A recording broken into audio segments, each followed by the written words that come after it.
안녕하세요. 경의서당의 강경희입니다. 한자가 하나인데요. 한자의 이름도 뜻도 여러 개인 한자가 있습니다. 오늘은 세 번째 시간이고 동자 다음에 비읍과 시옷 파트에 확인되는 거기에 속하는 한자들을 한번 보시겠는데요. 첫 번째 회복할 복 다시 붙자입니다. 내가 회복을 했다는 건 다시 기운을 차렸기 때문에 발음을 바꿔서 한자는 하나만 쓰되 회복하다고 할 때 쓰고 다시 무엇인가를 할 때 쓰는 한자인데요. 회복할 복이니까 회복할 때 쓰시면 되고, 특히 우리가 일제에서 광복을 했다 할 때도 이걸 쓰시면 됩니다. 다시 붙자로 할 때는 부활할 때 쓰면 되겠죠. 다시 태어나다 또는 다시 일어나는 걸 부흥할 때도 쓰는 한자가 되겠습니다. 그래서 읽을 때 복자인지 붙자인지 꼭 구분하셔서 읽기를 하셔야 되고요. 두 번째, 엎드릴 복, 새알, 품을 분데 처음 보셨죠? 얘는 엎드릴 복만 있을 수 있지만 새알, 품을 분해서 엎드려서 이렇게 무엇을 하는 행위가 있는데요. 일단 엎드릴 복자로 쓸 수 있는 단어들은 항복하다 할 때 많이 쓰고요. 이 새알, 품을 붙자는 새가 이렇게 엎어져서 품자, 알을 품다 해서 부계라고 합니다.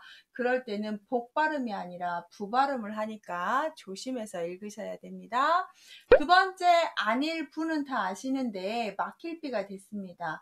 아니다 싶다, 그것이 막혔구나. 막힌 거 보니 아닌가 보다. 이렇게 서로 연관성이 있는데 발음을 바꿔버리는데요.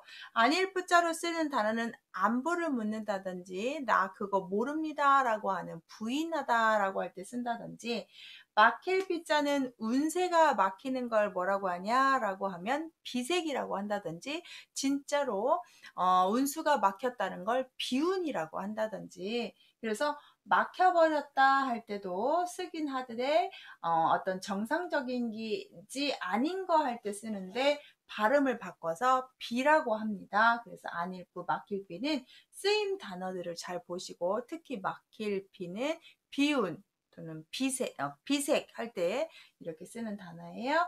아버지 붙자만 알고 계셨을 텐데 혹시 남자 미칭 보라는 말 들어보셨나요? 남자 미칭 보라는 말은 아름다움이 일컬을 칭찬하고 해서 남자를 아주 아름답게 불러주는 말, 높여 부르는 말입니다. 특히 강태공이라는 사람의 존호가 상보라고 하는데요. 그때 똑같이 높을 상 쓰고 아버지 부를 썼지만 상보라고 있고요. 아버지 부자는 우리가 뭐 부친이라고 할 때 쓰는 한자니까요. 그래서 남자를 높여 부를 때 쓰는구나. 그래서 어부를 높여 부르면 어보라고 읽습니다. 그래서 높여 부르는 말로 보시면 좋겠고요. 다섯 번째는 북녘북은 다 아시지만 북쪽으로 도망가다 해서 달아날 배자가 되는데요. 달아나다는 말에서 패배할 때 씁니다. 북쪽은 뭐 북쪽 방향으로 관계된 건 다 써서 북극이라든지 이렇게 쓰시면 되지만, 패배라는 단어, 패북이라고 읽으면 절대 안 되는 단어라는 거 유념하십시오. 그 다음 여섯 번째, 절사, 내관시, 관청시라고 하셔도 되고요. 그래서 절사라고 하면 사찰이라든지 어떤 사원이라든지 절하고 관련된 한자를 쓰고요. 내관시는 관청에서 일하는 관리라고 생각하시면 되고, 그래서 그냥 관청시라고도 하시는데, 이 시자로 쓸 수 있는 말, 그런 정부에서 일하는 으뜸벼슬을 최고의 바를 정자를 써서 시정이라고 했다고 해요. 그래서 시 발음도 있다는 거 참고해 주십시오. 자, 일곱 번째, 여기서부터가 또 중요한데 잘 보십시오. 이쪽이 제일 중요합니다. 자, 첫 번째 봅시다. 일곱 번째, 죽일살, 가말쇠, 빠를 쇠자인데요.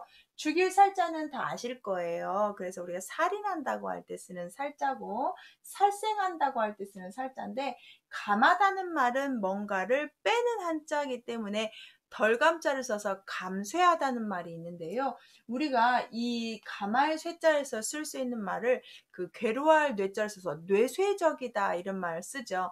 너무 괴로워한다. 특히 남자들이 여자의 아름다움 때문에 그 뇌쇠적인 여자 뭐 이렇게 표현할 때 쓰는 그래서 그때 괴로워할 뇌자와 죽일 살자를 쓰면 뇌쇠라고 읽어요. 뇌살이라고 읽지 않고요. 그래서 가말쇠자에 얘 발음이 그렇게도 있구나 이렇게 아셔야 되고, 빠를 쇠자에서는 우리가 빠를 쇠자에서 주문이 빨리 밀려오는 걸 쇄도하다 할 때도 쓰는데요. 이 빠를 쇠자에서 쓸 수 있는 단어가 상쇄라는 말이 있습니다. 서로 상반된 것이 서로 영향을 주어서 뭐가 되냐? 효과가 없어져 버리는 일. 서로 상반되어서 뭔가 업돼서 윈윈 되는 게 아니라 서로 다시 다 같이 망해버리는 것을 우리가 빠를 쇠를 써서 상쇄라는 표현을 씁니다. 그래서 이 가말쇠 빠를 쇠자의 단어가 아까 있는 것처럼 쇄도라든지 상쇄라든지 뇌세정이라든지 감쇄라든지 다 죽일 살자가 쓰지만 쇠 발음을 하고 있기 때문에 유념해서 꼭 보시고 일상생활에서 상당히 많이 쓰는 단어입니다. 꼭 알아두세요. 그 다음 8번째 형상상 문서장인데요. 모양상이라고 할 때는 쓰지만 우리 문서장이라고 할 때 구속영장이라든지 상장이라든지 할 때는 정확하게 장 발음을 하셔야 되고, 형상상으로 쓸 수 있는 거 할 때는 상태, 증상 이럴 때 쓰는 상자가 됩니다.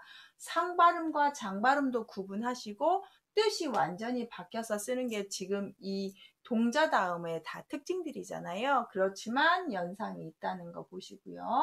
9번째 마킬세 변방세를 보시면 변방은 국경선입니다. 국경선이 무너지면 나라가 무너지기 때문에 그쪽을 잘 지켜야 됩니다. 그래서 잘 변방을 막아야 된다 해서 막힐세 변방 색자인데요.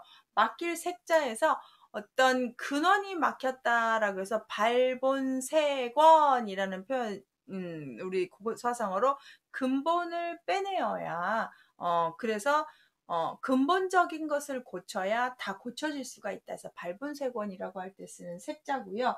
변방세로 쓰는 고사성어 예시로 보면 좀 편한데, 세옹지바라는 말 있죠. 변방의 늙은이가 말 한 마리를 갖고 있었는데 그걸로 운수가 좋았다 나빴다가 계속 바뀝니다. 그래서 인생에서 좋았다 나빴다 하는 일은 예측이 어렵다라는 말 할 때 세옹지마 할 때는 세라고 읽으셔야 됩니다. 그래서 이거를 막히다와 변방과 막히다로 쓰는데 발음도 바뀌어서 고사성어로 좀 구분하시면 편할 것 같아요. 그 다음 10번째는 원래 새끼줄 삭자에서 실사가 들어가는데 이 새끼줄로 인해서 뭔가를 찾을 때 활용을 하기 때문에 찾다라는 말을 또 만들었다고 하죠. 발음은 바꾸고요. 그래서 새끼줄 삭자로 들어가는 말은 쇠로 된 줄이면 철삭이라고 하고, 찾을 색자로 쓰는 거 요즘 인터넷에 우리가 제일 많이 하는 검색할 때 쓰는 색자입니다. 그래서 생각을 해서 뭔가를 막 찾아내는 것도 사색이라고 할 때도 쓰는 색자가 되고요. 11번째 말씀설 달랠새 기쁠열이라고 많이 외우셨죠? 자, 말을 해서 달랬더니 서로 기쁘게 협의가 되었네 이렇게 외우시면 편하실 텐데, 말씀설로 쓸 수 있는 단어 설명 이런 거 하면 되겠고, 달랠새로 한다고 할 때는 선거철에 돌아다니면서 사람들을 말로 달랜다고 해서 유세라고 할 때 쓰는 세자가 되고요. 기쁠열자는 하기편에 나오는 불령여로와 할 때 공자가 말씀설로 읽지 않고 기쁠열로 활용을 하죠. 그때 쓰는 열자가 되겠습니다. 마지막 살필성자는 덜생이 되는데 잘 살펴서 필요 없는 걸 덜어낸다고 표현을 한다고 해요. 그래서 살필설장에서는 특히 반성이라는 말로 쓰시면 되고, 덜생이라고 할 때는 덜어낸다고 해서 생략하다라고 할 때 쓰는 생자가 되죠. 같은 한자지만 어떤 단어에 쓰냐에 따라서 성발음과 생발음을 하기 때문에 읽기 할 때 조심하시고, 우리의 언어 생활에서 쓸 수 있는 단어니까 조심하셔야 됩니다. 오늘 배우시는 것 특히 이 후반부의 한자들을 많이 활용하고 쓰임이 있고 우리가 혼동할 수 있는 한자들이니까 잘 보시고, 제가 자막 처리했던 단어들 유념해서 반복해서 보십시오. 맨 마지막 화면에 정리해 놓겠습니다. 꼭 한번 눈으로 정리하시고 영상 끄셨으면 좋겠고요. 유익하시다면 구독 알림 설정하시면 저랑 이런 공부 계속 하실 수 있고 무료입니다. 유익하셨다면 꼭 구독 설정 하십시오. 자, 다음 시간에 만나겠습니다. 시청해 주셔서 감사합니다.